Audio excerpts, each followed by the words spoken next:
when I moved to the Bay at first, I was almost like a fish out of water, like you say, because I'm a Southern cat, like a country boy.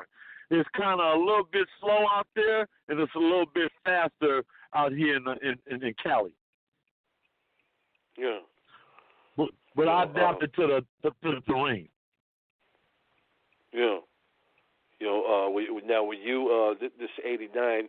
Did you were you already recording at this point, or writing, or?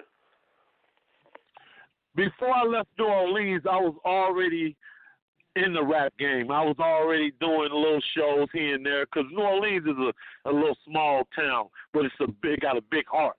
So we was already doing shows, break dancing, and doing whatever we got to do to stay in this hip hop game.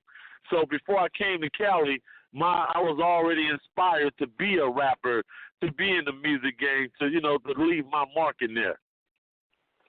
Yeah. Yeah, and this is news to me, and I've been a fan for years because I always thought you were from the Bay Area. I always thought you met Master P in the Bay, but you met him in New Orleans then, huh? Yeah, me and Master P were like family. We grew up together.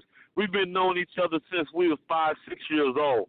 He lived in one section of the Cali area, and I lived in another section. So we grew up together. We was almost like brothers. Did you guys develop your love for hip-hop around the same time? At the same time. When I was rapping and doing my thing in New Orleans, Master P was doing the same thing. So we was headed on the same path. And fortunately, we both end up in California in the Bay Area at the same time. It was funny.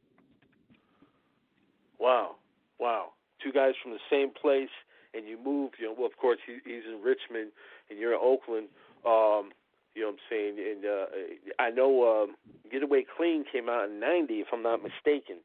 So you guys must have hooked up pretty much right away and started making music. Man, we hooked up right away, being as though I'm from New Orleans, so I had to scout the whole area out, and I ended up getting on the BART train and getting off the BART train in El Cerrito, California, going to the Jack in the Box. And as I entered the Jack in the Box, Master P was coming out. And I said, oh, we both hugged each other like, man, what you doing out here? Say, hey, man, I'm trying to rap. Say, hey, man, I'm doing the same thing. We're trying to stay out of trouble because we came from a hardcore environment. So we want to do the right thing now, and try to make some clean money. Yeah. And it's ironic, too, from a different part of the country, but right around the same time, Pac moved there.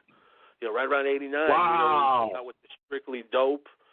So really, the three of y'all was right at the same time. We're right there by each other. Did you know that Pac was doing it at the same time you were? We kind of got a whiff of it, but we were still catching on to the game. But as we evolved in the game, then we learned about Pac history and other individuals doing the same thing. So everything was like you say, ironic. We was all doing the same thing at the same time and ending up taking the same path. Yeah, right there. I mean, they're right next to each other practically. Yeah. And then, of course, you guys connected with all these people. Again, ironically, a lot of them were Pac's people, and started doing the West Coast Bad Boys and stuff like that. But you guys, initially, you signed to Minute Records, I believe. What was that like? They had, at the time, they had Pooh Man. They had, I believe, Totally Insane, Dre Dog. What was it like being on that label? At the time being on that label, we didn't have a name, and we still were struggling to get our name out there. A lot of guys wasn't really respecting what we was doing because we still had that country accent, and they still had us labeled as country boys.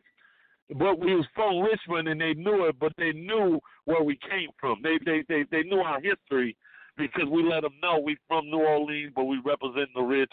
So it was hard getting on because we wasn't really selling any records at the time. So what we did was, being as though we street cats, we took it to the streets.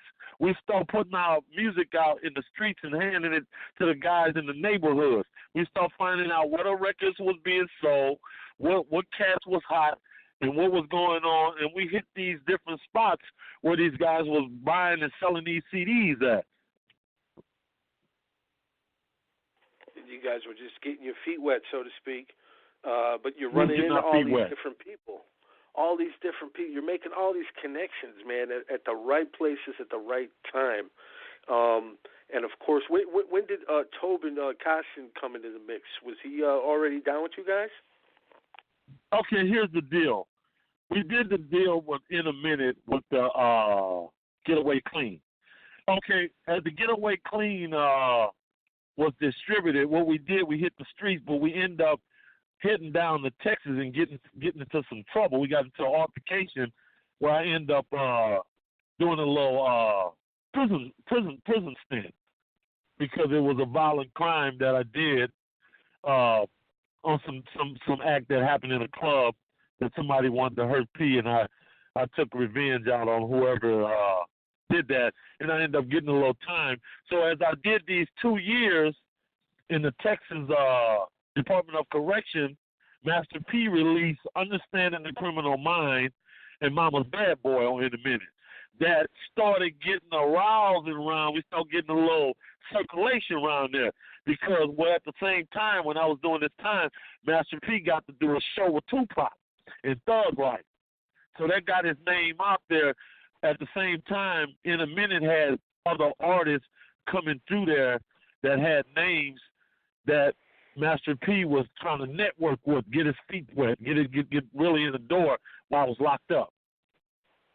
So at this time, after I did those for 2 years.